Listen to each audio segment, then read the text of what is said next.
করার চেষ্টা করবেন তাহলে আপনারা বোকার স্বর্গে বাস করছেন।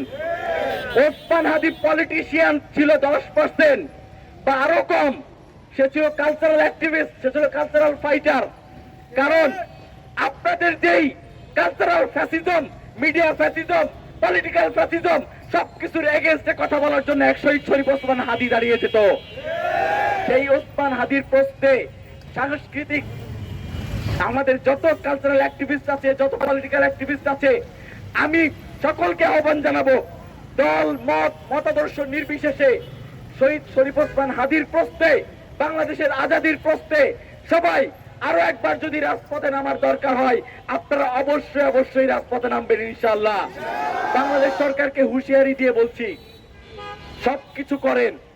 শহীদ শরীফ ওসমান হাদি আমাদের জুলাইয়ের সহযোদ্ধা, শহীদ শরীফ ওসমান হাদি শাপলার সহযোদ্ধা, শহীদ শরীফ ওসমান হাদি 18 কোটা সংস্কার আন্দোলনের সহযোদ্ধা, মোদী বিরোধী আন্দোলনের সহযোদ্ধা। এবং এটা স্পষ্টভাবে ভারত থেকে এই স্টেটমেন্ট আসতেছে, ভারতের সুস্পষ্ট মদদে আমাদের শহীদ শরীফ ওসমান হাদিকে হত্যা করা হয়েছে। এখানে কোনো আপোষ চলবে না, শুধুমাত্র শহীদ শরীফ ওসমান হাদির বিচার করতে হবে।